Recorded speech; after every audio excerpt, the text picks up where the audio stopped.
Once again, welcome you all, my dear children. இன்னைக்கு நம்ம என்ன பார்க்க போகிறோம் அப்படின்னா active passive imperative and interrogative type பார்க்க போகிறோம். ஸ்டார்ட் பண்ணிடலாமா? Please call him at once. இதில் வந்து ப்ளீஸ் அப்படிங்கிற ஒரு வேர்டு வந்து வந்திருக்குது இல்லையா? அப்போ இது என்ன டைப்? இது இம்பரேட்டிவ் டைப். ஓகேவா? சரி, இதை எப்படி சேஞ்ச் பண்ணுறது அப்படின்னா ரொம்ப ரொம்ப ஈஸி. ஜஸ்ட் ப்ளீஸ்ன்னு வந்தாலே நம்ம ஒரு வேர்டு ஆட் பண்ணணும். டியூ are requested to இவ்வளவு ஆட் பண்ணிவிட்டு அங்கே இருக்கிறத அப்படியே தூக்கி இங்கே எழுதிடணும். ரொம்ப ஈஸியான ஒரு டாபிக்னால் இந்த இம்பரேட்டிவ் தான். Call him at once. புரிஞ்சுதா? அப்போது ப்ளீஸ்ன்னு வந்தாலே நம்ம என்ன வேர்டு ஆட் பண்ணுறோம்? இங்கே யூ ஆர் ரிக்வெஸ்டட் டூன்னு ஆட் பண்ணிவிட்டு கால் ஹிம் அட் ஒன்ஸ் தூக்கி அப்படியே இங்கே எழுதுகிறோம். ஓகேவா? புரிஞ்சுதா? நெக்ஸ்ட் போகலாமா? How did you cross the river? How did you cross the river? இப்போ நமக்கு பயங்கர டவுட் வரும். என்ன இது ஹவ் இருக்குது, டிட் இருக்குது, இங்கே சப்ஜெக்ட் வெர்பு ஆப்ஜெக்ட்னெலாம் தேட சொன்னாங்களே, அதை காணுமே அப்படின்னு சொல்லிட்டு உங்களுக்கு ஒரு கன்ஃபியூஷன் இருக்கும். விடுங்க, ஹவ் அண்ட் டிட்டையும் விட்டுடலாம். விட்டுட்டு சப்ஜெக்ட் வெர்பு ஆப்ஜெக்ட் இதுன்னு கண்டுபிடிப்போமா? யூங்கிறது சப்ஜெக்டு, கிராஸ் வேர்பு, இது வந்து ஆப்ஜெக்ட். ஓகே, நான் முன்னாடியே சொல்லி கொடுத்துருக்கேன். ரூல் என்ன? ஆப்ஜெக்ட் வந்து சப்ஜெக்டாக மாறும், சப்ஜெக்ட் வந்து ஆப்ஜெக்டாக மாறும், வெர்ப் அதோட தேர்டு ஃபார்மை எடுக்கும் அப்படின்ட்டு சொல்லி கொடுத்துருக்கேன் இல்லையா? ஓகே, இப்போ நம்ம இந்த டைப், அது கொஸ்டின் டைப் வந்து எப்படி? இது வந்து இன்ட்ராகேட்டிவ். கொஸ்டின் மார்க் இருக்குது பார்த்தீங்களா? அப்போ இது என்ன டைப்பு? இன்ட்ராகேட்டிவ் டைப் அப்படிங்கிறது நமக்கு தெரியுது. அதுவும் WH டைப். ஹவ்வு, வாட்டு, வென்னு இந்த மாதிரிலாம் வந்துச்சுன்னா WH டைப். சரியா? ஓகே, இப்போது how did you cross the ரிவர்னு இருக்குது. இப்போ ஃபஸ்ட்டு இந்த மாதிரி கேள்வி வந்துச்சு அப்படின்னா, கொஸ்டின் வேர்டு இருந்துச்சு அப்படின்னா ஃபஸ்ட் அந்த கொஸ்டின் வேர்டை நம்ம அப்படியே எடுத்து எழுதுகிறோம். ஓகேவா? அடுத்து இங்கே என்ன இருக்குது? டிட் இருக்குது. டிட்டுங்கிறது பாஸ்ட் டென்ஸ். டூனா ப்ரெசன்ட், டிட்டுனா பாஸ்ட் டென்ஸ். அப்போ இந்த வேர்பு வந்து இதில் எந்த ஃபார்மில் இருக்குது அப்படின்னு நம்ம எடுத்துக்கலாம்னா பாஸ்ட் ஃபார்மில் இருக்கிற மாதிரி நம்ம எடுத்துக்கலாம். ஓகேவா? இப்போ இங்கே என்னென்னு இருக்குன்னு நினச்சிக்கணும் நம்ம. Cross, crossed, crossed. அப்போ செகண்ட் ஃபார்மில் இருக்குது அப்படிங்கிறத நம்ம நினச்சிக்கணும். ஏன்னா இங்கே டிட் இருக்கிறதுனால இது கண்டிப்பாக செகண்ட் ஃபார்மில் தான் இருக்கணும் அப்படின்றத நம்ம நினைக்கணும். அப்போது இப்போ ஆக்சிலரி வெர்பு எதுக்கு ஏற்ற மாதிரி போடுவோம்? ஆப்ஜெக்ட்டுக்கு ஏற்ற மாதிரி தான் ஆக்சிலரி வெர்ப் போடுவோம். அப்போது இந்த இடத்துல நம்ம விட்டுடலாம். விட்டுட்டு ஆப்ஜெக்டை வந்து என்ன மாற்றணும்? சப்ஜெக்டாக மாற்றணும். The river. ஓகேவா? அடுத்து கிராஸ், இது வந்து தேர்ட் ஃபார்மில் மாற்றணும் இல்லையா? ஃபஸ்ட் வந்து ஆப்ஜெக்டை சப்ஜெக்டாக மாற்றியாச்சு, வேர்பு வந்து தேர்ட் ஃபார்மில் மாற்றணும். கிராஸ்ட் பை யூ வந்துச்சுனாலே யூ இங்கே அப்படியே தான் வரும். யூ வந்து நம்ம எதுவுமே சேஞ்ச் பண்ண வேண்டிய அவசியம் இல்லை. அடுத்து கொஸ்டின் மார்க். இப்போ இந்த இடத்துல என்ன வரும் அப்படிங்கிறது உங்கள் டவுட்டாக இருக்கும். இங்கே நம்ம ரிவர், இதுக்கு பக்கத்தில் ஒரு ஆக்சிலரி வெர்ப் ஆட் பண்ணுவோம். சாதாரண வாக்கியத்தை மாற்றும் போது நம்ம இங்கே தான் வாஸ் ஆட் பண்ணுவோம். ஏன்னா வேர்ப் வந்து செகண்ட் ஃபார்மில் இருந்துச்சு அப்படின்னா இங்கே வாஸ் அல்லது வேறு நம்ம ஆட் பண்ணுவோம். ஆனால் கொஸ்டின் வேர்ட்ஸை பொறுத்த வரைக்கும், அதாவது கொஸ்டின் டைப் ஆஃப் ஆக்டிவ் பேசிவில் வந்து என்ன பண்ணணும்னா வாஸை வந்து இங்கே ஆட் பண்ணக்கூடாது, கொஸ்டின் வேர்டுக்கு பக்கத்துலேயே ஆட் பண்ணணும். இப்போ த ரிவர் வாஸா வேறா? த ரிவர் வந்து வாஸ். சரி, அது சிங்குலர் தான் குறிக்குது, அதனால் வாஸ் அப்படின்ட்டு இங்கே போடணும். ஓகேவா? இப்போ புரிஞ்சுச்சா? How was the river crossed by you. ஓகேவா? திரும்ப சொல்கிறேன் பாருங்கள். How did you cross the river. இங்கே வந்து கொஸ்டின் வேர்டை அப்படியே தூக்கி போட்டோமா? இங்கே டிட் இருக்கிறதுனால வேர்பை வந்து நம்ம பாஸ்ட் டென்ஸாக எடுத்துக்கணும். ஓகேவா? அடுத்து இங்கே என்ன இருக்குது? யூங்கிறது சப்ஜெக்ட்டு, கிராஸுங்கிறது வேர்பு, த ரிவருங்கிறது ஆப்ஜெக்ட். ஃபஸ்ட்டு ரூல் என்னது? ஆப்ஜெக்ட் வந்து சப்ஜெக்டாக மாறும். த ரிவர் எழுதிட்டோமா? அடுத்து இங்கே வந்து ஆக்சிலரி வெர்போட சேர்த்து வேர்பை வந்து தேர்ட் ஃபார்மில் மாற்றணும். ஆனால் ஆக்சிலரி வெர்பை ஆக்சுவலாக நம்ம இங்கே தான் போடணும். அப்போ இதோட ஆக்சிலரி வெர்ப் என்னது? வாஸ். அதனால் அது இங்கே போட்டிருக்கோம். அடுத்து வேர்பை வந்து எந்த ஃபார்மில் மாற்றிருக்கோம்? தேர்டு ஃபார்மில் மாற்றிட்டோம். அப்புறம் கனெக்டிங் வேர்டு யூஸ் பண்ணுறோம். அடுத்து சப்ஜெக்டை வந்து ஆப்ஜெக்டாக எடுத்து எழுதிட்டோம், கொஸ்டின் மார்க் போடுறோம். புரிஞ்சுதா? சரி, நெக்ஸ்ட் ஒன் போகலாமா? வில் யூ ஹெல்ப் மீ அப்படின்ட்டு இருக்கு, அப்படி தானே? அப்போ இதில் நம்ம என்ன தேடணும்? இது கொஸ்டின் வேர்டு விட்டுறலாமா? ஓகே, அடுத்து வில். அப்போ ஃப்யூச்சர் ஃபார்மில் தானே இருக்குது இது. ஓகே, அடுத்து இதில் சப்ஜெக்ட் வேர்ப் ஆப்ஜெக்ட் எதுன்னு பார்க்கணும். ஸோ யூங்கிறது சப்ஜெக்ட்டு, ஹெல்ப்புங்கிறது வேர்பு, மீங்கிறது ஆப்ஜெக்ட். இப்போ நான் என்ன சொல்லி கொடுத்தேன்? ஃபஸ்ட்டு ஆப்ஜெக்ட் வந்து சப்ஜெக்டாக மாறும். அதுக்கு முன்னாடி இந்த கொஸ்டின் வேர்டு அப்படி தூக்கி இங்கே என்ன பண்ணணும்? போடணும். வில். மீ வந்து இங்கே வரும்போது என்னவா மாறும்? ஐயாக மாறும். ஓகேவா? இங்கே ஐன்னு வந்து நம்ம போடுறோம். சரியா? ஐ மாறிடுச்சா? அடுத்து வில்லு வந்தாலே நம்ம ஒரு எக்ஸ்ட்ரா வேர்டு ஆட் பண்ணுவோம். ஞாபகம் இருக்கா? என்ன வேர்டு ஆட் பண்ணுவோம்? பி அப்படிங்கிற வேர்டு ஆட் பண்ணுவோம். வில், ஐ, பி, அடுத்து என்ன வரும்? ஹெல்ப், ஹெல்ப்ட், அதாவது வேர்போட தேர்ட் ஃபார்ம் ஹெல்ப்டு. பை போடுறோம், சப்ஜெக்ட் எடுத்து யூன்னு வந்தாலே இங்கேயும் யூ தான் வரும். ஓகேவா? அடுத்து கொஸ்டின் மார்க்கை போடுறோம். ஓகேவா? திரும்ப சொல்கிறேன் பாருங்கள். வில் யூ ஹெல்ப் மீ, இதில் ஃபஸ்ட்டு வில் அப்படியே தூக்கி போட்டோமா, அடுத்து சப்ஜெக்ட் வெர்ப ஆப்ஜெக்ட் கண்டுபிடிச்சோமா, மீ வந்து ஃப்ரெண்டில் வரும்போது ஐயா மாறுதா, அடுத்து வில் வந்தாலே பீங்கிற ஒரு ஆக்சிலரி வெர்ப் நம்ம ஆட் பண்ணுவோம் இல்லையா, அப்போது பீங் ஆட் பண்ணியாச்சு, வெர்பை வந்து தேர்ட் ஃபார்மில் மாற்றியாச்சு, அடுத்து பை போட்டாச்சு, அதாவது கனெக்டிங் வேர்ட் பை போட்டாச்சு, சப்ஜெக்ட் வந்து ஆப்ஜெக்டாக மாற்றியாச்சு. ஓகேவா? நெக்ஸ்ட் டைப் பாருங்கள். இது வந்து வில் யூ ஹெல்ப் மீ, இது வந்து இது எஸ்ஆர் நோ டைப். சரியா? ஓகே, நெக்ஸ்ட் ஒன் பாருங்கள். Go for a job early in the morning. இது வந்து என்ன பண்ணுறாங்க? இன்ஸ்ட்ரக்ஷன் கொடுக்குறாங்க. அப்படி தானே? ஏர்லி இன் த மார்னிங், விடியற் காலையிலேயே என்ன பண்ணணும், நீங்கள் வேலைக்கு போகணும் அப்படின்னு சொல்லிட்டு இன்ஸ்ட்ரக்ஷன் கொடுக்குறாங்க. அதனால் இது வந்து இம்பரேட்டிவ் சென்டென்ஸ். அதனால் எப்படி மாற்றணும் தெரியுமா? You are instructed to go for a job early in the morning. சரியா? அப்போது இங்கே என்ன ஆட் பண்ணுறோம்? யூ ஆர் இன்ஸ்ட்ரக்டட் டு, ஏன்னா இங்கே அது ஒரு அட்வைஸ் இன்ஸ்ட்ரக்டட் இந்த மாதிரிலாம் வருது. அது இன்ஸ்ட்ரக்ட் பண்ணுறாங்க, சொல்கிறாங்க. அதனால இந்த இடத்துல இன்ஸ்ட்ரக்டட் அப்படின்னு வருது. ப்ளீஸ்ன்னு வந்துச்சுன்னா என்ன போட சொல்லி கொடுத்துருக்கேன்? You are requested to. ப்ளீஸ்ன்னு வந்து you are requested to. Advise பண்ணால் யூ ஆர் அட்வைஸ்டு டு. இது வந்து இன்ஸ்ட்ரக்ட் பண்ணுறாங்க, சாரி இன்ஸ்ட்ரக்டட் டு அப்படின்ட்டு இங்கே போடுறோம். இது ரொம்ப சிம்பிளான ஒரு, இந்த இம்பரேட்டிவ் சென்டென்ஸ் மாதிரி ரொம்ப சிம்பிளாக இருக்கும். ஓகே, நெக்ஸ்ட் ஒன் அதே மாதிரி. Y have you left your brother at home? என்ன கேள்வி? Y have you left your brother at home.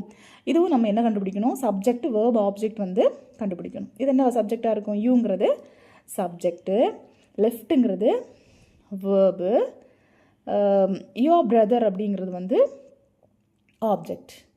ஓகேவா? இப்போ நம்ம என்ன பண்ணணும்? ஃபஸ்ட்டு கொஸ்டின் வேர்டு எழுதணும்னு சொல்லி கொடுத்தேன் இல்லையா? அப்போ அந்த கொஸ்டின் வேர்டை, கொஸ்டின் WH தானே வந்துருக்குது, அப்போ கொஸ்டின் வேர்டை அப்படியே தூக்கி எழுதணும். அடுத்து ஆக்சிலரி வெர்பை இங்கேயே போட சொல்லி கொடுத்தேங்க, அதானே? ஹாவு, ஹேஸு, இஸ்ஸு, வாஸு, ஆறு, வேறு இந்த மாதிரிலாம் இருக்கும் இல்லையா? அந்த ஆக்சிலரி வெர்பை இங்கே தான் போடணும். அப்போ ஹேவோட சரி ஓகே. அடுத்து இங்கே சப்ஜெக்ட் இருக்குது. இந்த சப்ஜெக்ட்டுக்கு யூன்னு இருக்குது. சரியா? அப்போ இதுக்கு ஏற்ற மாதிரி தான் இங்கே ஆக்சிலரி ஹேவ்னு இருக்குது. அப்படி தானே? அப்போது இந்த ஆப்ஜெக்டை வந்து நம்ம இங்கே என்ன மாற்றுவோம்? சப்ஜெக்டாக மாற்றுவோம். இந்த இடத்துல டேஷ் போட்டுடலாமா? யோர் பிரதர், யோர் பிரதர் போட்டாச்சு. இங்கே ஹேவ் இருக்குது. அப்போ இது என்ன டென்ஸில் இருக்குன்னு நினைக்கிறீங்க? Perfect tense. பர்ஃபெக்ட் டென்ஸ் வந்தால் பீன் ஆட் பண்ணணும்னு சொல்லி கொடுத்துருக்கேன். அப்படி தானே? அதனால் இந்த இடத்துல என்ன போடுவோம்? பீன், ஒய், அடுத்து இங்கே வரு ஒய், இங்கே வந்து ஒரு டேஷ் போட்டிருக்கோமா?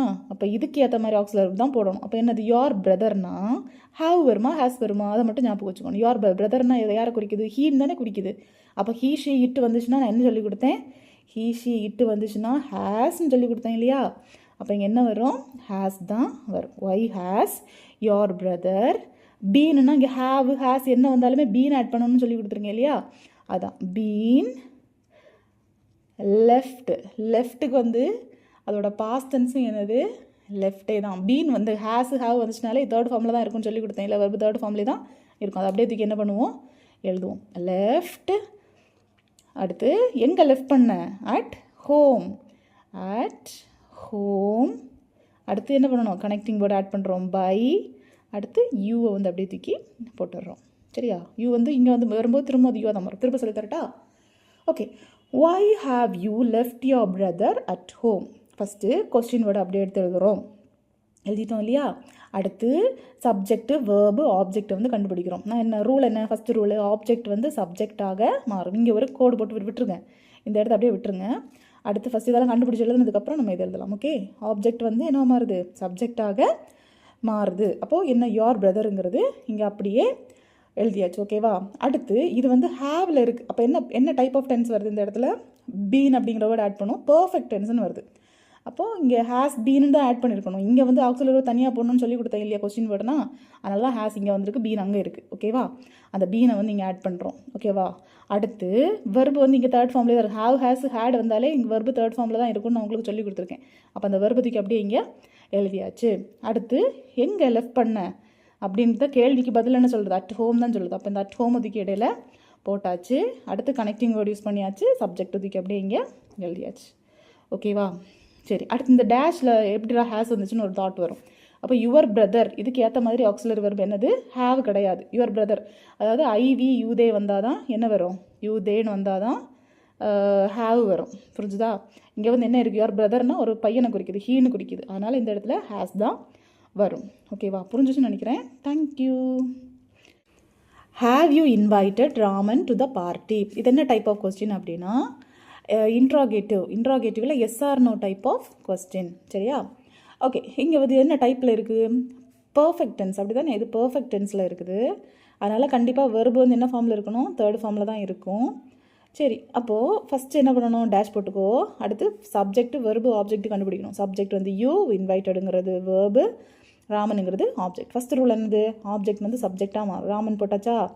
அடுத்து வேர்பு வந்து தேர்ட் ஃபார்மில் இருக்கணும். அப்போ அதில் ஒரு ஆக்சிலரி வெர்பு போடணும்னு சொல்லுவோம் இல்லையா? இங்கே ஆக்சிலரி வெர்பு என்ன வரும்? ஹேவ் ஏற்கனவே இருக்குது தேர்ட் ஃபார்மில். ஹேவ்னு வந்துனாலே அது பர்ஃபெக்ட் டென்ஸ்னு நமக்கு தெரியும். ஓகே, இது என்ன பர்ஃபெக்ட் அப்போ இருக்கும்? ப்ரெசன்ட் பர்ஃபெக்டாக இருக்குமா? சரி, ஓகே.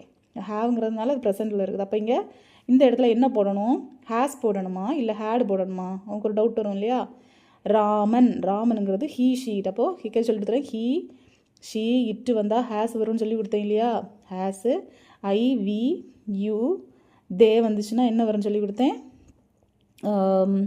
ஹாவ் வரும்னு சொல்லி கொடுத்தேன். அப்படி தானே? அப்போ இதுக்கு ஏற்ற மாதிரி ஒரு வெர்பு தான் இங்கே போடணும். அப்போ என்ன வரும்? இங்கே ஹெல்பிங் வெர்பு ஹேஸ் வரும். அப்போ ஹேஸ் ராமன். ஹேஸ் ஹாவ் வந்தாலே இங்கே பீன் வரும்னு சொல்லி கொடுத்தேன் இல்லையா? பீன் வேர்புக்கு முன்னாடி பீன் வருது. இன்வைட்டட், அது ஏற்கனவே தேர்ட் ஃபார்மில் தான் இருக்குது, அதனால் அப்படி எழுதலாம். இன்வைட்டட். அடுத்து இங்கே பை வரும் இல்லையா? அதில் டு த பார்ட்டி பை யூன்னு போட்டாலும் சரி, இல்லைனா பை போட்டுட்டு இந்த யூ அப்படி இங்கே வரும்போது யூவாக தான் இருக்கும். யூ இந்த எக்ஸ்ட்ரா ஃபிட்டிங் இருக்குல்ல, to the party, to the party இப்படி எழுதிட்டு ஒரு கொஸ்டின் மார்க் போட்டுறோம். புரிஞ்சுச்சா? நெக்ஸ்ட் கொஸ்டின் உங்களுக்கு தெரிஞ்சதான். ப்ளீஸ்ன்னு இருக்குது. ப்ளீஸ்ன்னு இருந்தாலே நம்ம என்ன சொல்லி கொடுத்தோம்? You are requested. இதில் ஒரு ட்விஸ்ட் இருக்குது. என்ன அப்படின்னா டு நாட்னு இருக்குது. நாட்னு இருந்தாலே யூ ஆர் ரிக்வெஸ்டட். இந்த நாட் அப்படி எடுத்து இங்கே எழுதுகிறோமா? Not to. ஓகேவா? You are requesting. நாட்டுன்னு இருந்தாலே நம்ம இங்கே என்ன போடணும்? ரிக்வெஸ்டட் நாட் டுன்னு போடணும்.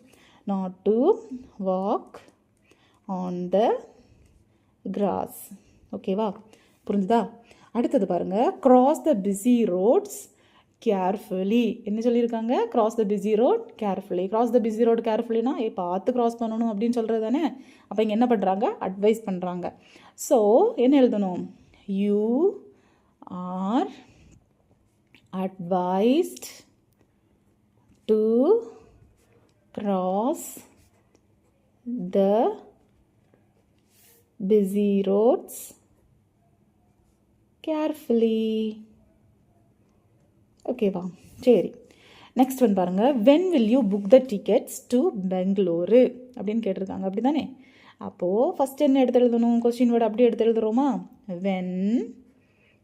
ஓகே, இங்கே வில்லு வருது. வில்லையும் அப்படியே எடுத்து எழுதுகிறோம். ஓகேவா? வில் வந்து அப்படியே தான் எழுதுவோம். முன்னாடி நான் ஒரு எக்ஸசைஸ் சொல்லி கொடுத்தேன் இல்லை? இல்லைன்னா வில் அப்படியே தான் இருக்குது, நான் சேஞ்ச் பண்ணலை.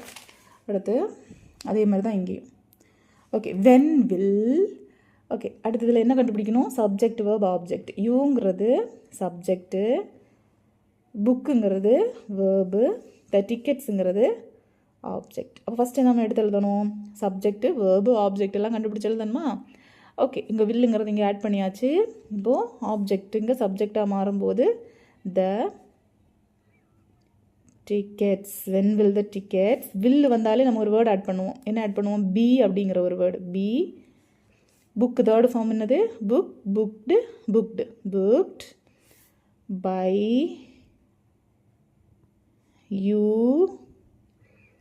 டு பெங்களூரு. ஓகேவா? Question mark. புரிஞ்சுதா? No one is borrowing the novels from the library. இப்போ நோ ஒன் அப்படிங்கிறது எதை குறிக்கும்? நாட். அது வந்து நாட் அப்படிங்கிறத குறிக்கும். இல்லை அப்படின்ட்டு குறிக்கும். எதுவுமே இல்லை, சரியா? யாருமே பாரோ பண்ணலை அப்படின்னு குறிக்குதா? அப்போது ஃபஸ்ட்டு வந்து இல்லை சப்ஜெக்ட் வேர்பு ஆப்ஜெக்ட் கண்டுபிடிக்கணும். இல்லை ஆப்ஜெக்ட் கிடையாது, சப்ஜெக்ட் என்ன இருக்குது? இந்த நாவல்ஸ் தான் சப்ஜெக்ட்டு. வேர்ப் எது அப்படின்னா பாரோயிங் இஸ் பாரோயிங். உனக்கு பார்த்தாலே தெரியும் என்ன ஃபார்மில் இருக்குது? ஐஎன்ஜி ஃபார்மில் இருக்குது. அப்போ அந்த ஐஎன்ஜி ஃபார்ம் வந்து எப்படி மாற்றணும் அப்படின்னு பார்த்தா ஃபஸ்ட்டு சப்ஜெக்ட் எடுத்து என்ன பண்ணுறோம்? ஆப்ஜெக்டாக மாற்றுறோம். த நாவல்ஸ். அடுத்து இஸ் பாரோயிங்னு இருக்குது, நாவல்ஸ்ன்னு இருக்குது. அப்போ நாவல்ஸுக்கு ஏற்ற மாதிரி ஒரு ஆக்சிலரி வேர்ப் போடணும் அப்படின்னா இது வந்து ஆர் தான் வரும். நிறைய பொருளை குறிக்கிறது இல்லையா? ஹீ ஷீட் வந்தால் தான் இஸ் வரும். ஐவி யூதே வந்துச்சுன்னா என்ன வரும்? சாரி, வி யூதே வந்துச்சுன்னா ஆர் வரும். ஓகே, அடுத்து ஐஎன்ஜி வந்தாலே நான் உங்களுக்கு பீயிங் ஆட் பண்ணு சொல்லியிருக்கேன். ஆனால் இங்கே நாட் அப்படிங்கிற வேர்டு இருக்கிறதுனால ஆர் என்ன எழுதணும் இந்த இடத்துல? Not being borrowed. அடுத்து எக்ஸ்ட்ரா ஃபிட்டிங்கில் இருக்கிற ஃப்ரம் த லைப்ரரி. புரிஞ்சா?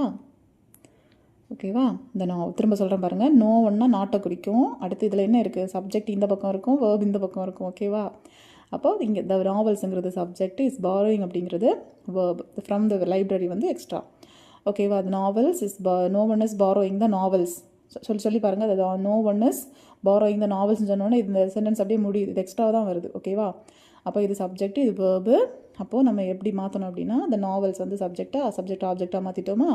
இஸ் பாரோயிங்க்கு வேர்பை தேர்ட் ஃபார்மில் மாற்றணும் இல்லையா? அப்போ இது என்ன ஐஎன்ஜி ஃபார்மில் இருக்கிறதுனால இங்கே என்ன போடுறோம்? ஆக்சிலரி வேர்ப் வித் ஒரு பீயிங் ஆட் பண்ணுறோம். பீயிங் ஆட் பண்ணி வேர்பை தேர்ட் ஃபார்மில் மாற்றணும். ஆனால் இங்கே ஒரே ஒரு எக்ஸ்ட்ரா வேர்டு சேர்ப்போம். என்ன அப்படின்னா நாட்டுங்கிறத சேர்ப்போம். ஏன்னா நோ ஒன் அப்படின்னா ஒன்று இல்லை, நாட்டுன்னு தான் அர்த்தம்.